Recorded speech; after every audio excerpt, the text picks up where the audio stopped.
एक आदमी को एक दिन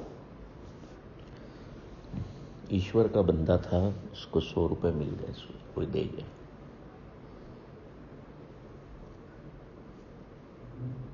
सौ रुपये बहुत बड़ी बात थी उसके लिए।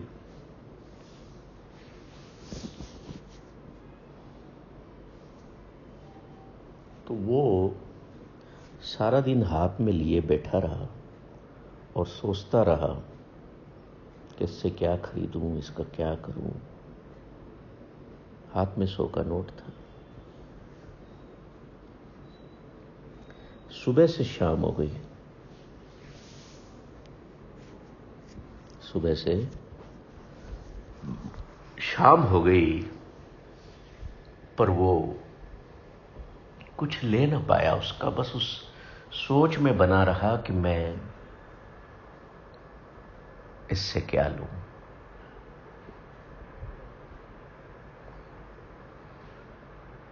रख दिया उसने एक तरफ उसको। सोने का वक्त हो गया था, खाना खाया और लेट गया। जैसे ही वो लेटा,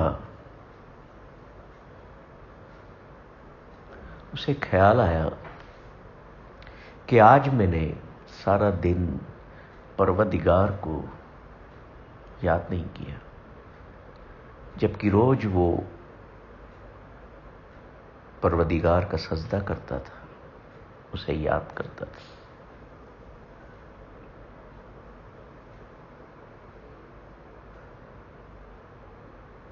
सोचने लगा कि मुझे 100 रुपए मिले और मैं उस परवदिगार को, उस ईश्वर को, खुदा को भूल गया।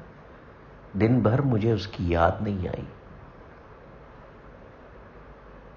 जिसे मैं रोज याद करता था।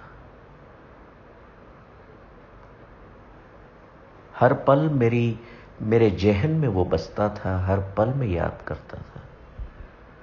पर ये 100 रुपए मेरे हाथ में क्या आए कि मैं उस परवतगार को भूल गया।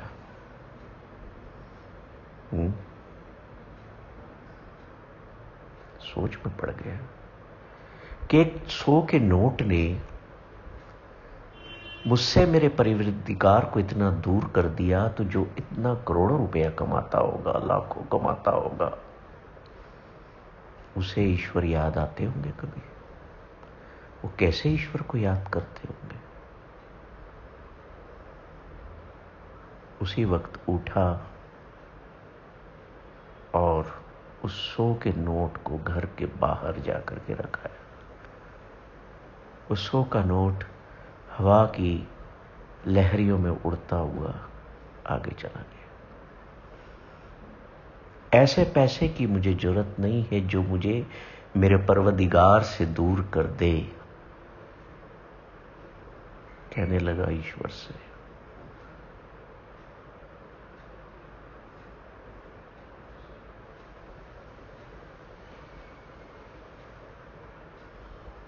कि ऐसे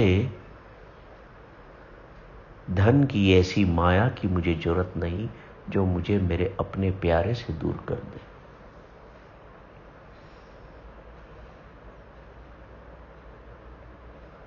गुरु अर्जन देव जी कहते हैं, सो प्रभ चित्त न आवई, पशु होकर जानी।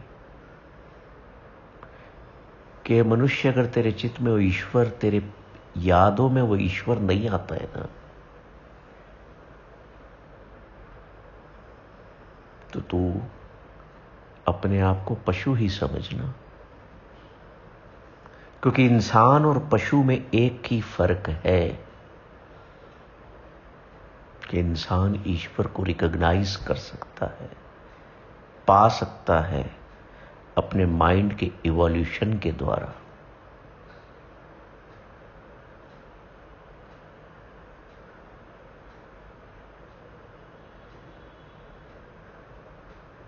पशु नहीं पा सकता।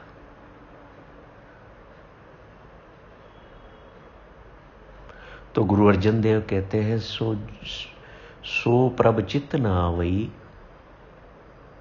पशु होकर जानी। और गुरु नानक कहते हैं कि जिनके जीवन में जिनके परिवार में धन संपदा संपत्ति, माँ बाप, भाई बहन, पति पत्नी, पुत्र बेटियां सब हैं, अच्छे घर हैं,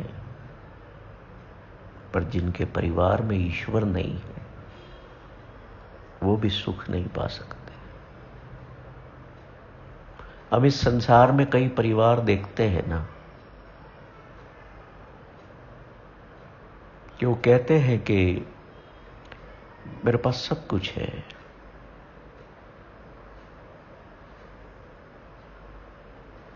भरा पूरा परिवार है,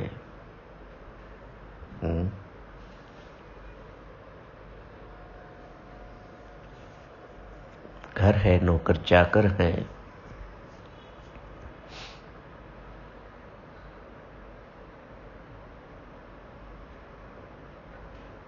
माँ बाप हैं, सास ससुर हैं, पति हैं, पत्नी हैं, अच्छे अच्छे वस्त्र हैं, कपड़े हैं, घोड़े गाड़ियां हैं, पर फिर भी दुखी हैं हम। कहते हैं ना लोग ऐसा, सब कुछ है पर फिर भी दुखी है। तो नानक कहते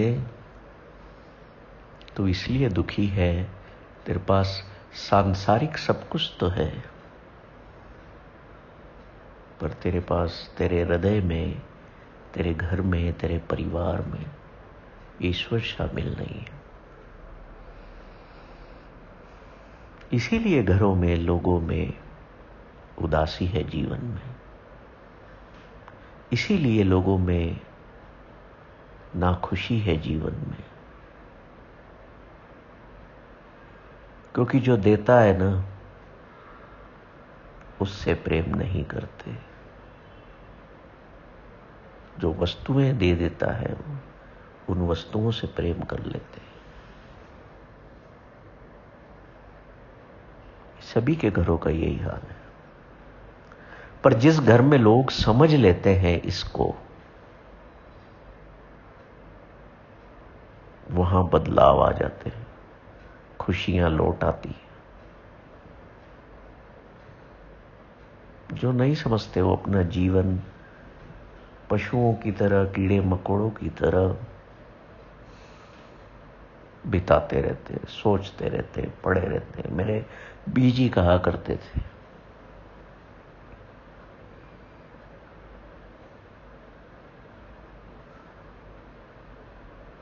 क्या कहते थे, मेरे बीजी कहा करते थे, जब वो सुबह मधानी लेकर के बैठते थे दूध रिड़कने के लिए, तो उनकी जेवा पर एक ओंकार सतनाम जपजी साहब का पाठ होता था।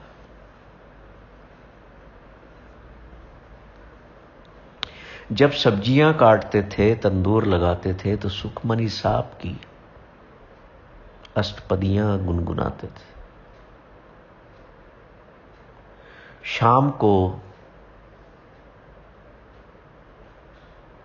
जब रसोई जमाते थे, तो रहरास की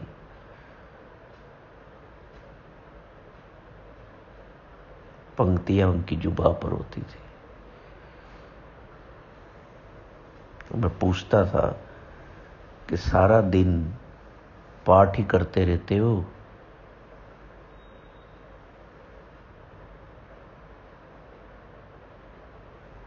बोले काम भी तो करती हूं, पर काम के साथ अपने ईश्वर को, अपने गुरु को, अपने प्रभु को याद करती हूं। मेरे जीवन का, हम सबके जीवन का मकसद वो ही है। काम तो इसलिए करना पड़ता है कि अपने पेट को पालना है, पर हमारे जीवन का मतलब और मकसद हमेशा उस प्रभु को याद में रखना है। तभी सुख था उनके पास। ईश्वर ने उनको बहुत कुछ दिया।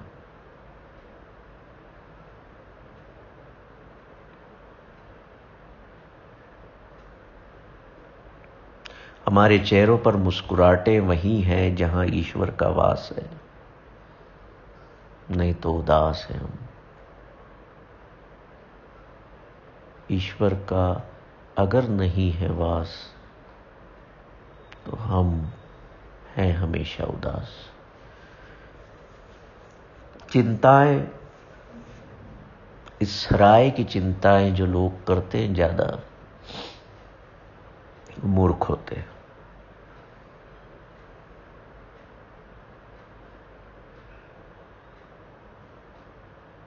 अब ये इंसान के हाथ में, तो मूर्ख रहना चाहते हैं तो मूर्ख रहे, दुखी रहना चाहते हैं तो दुखी रहे।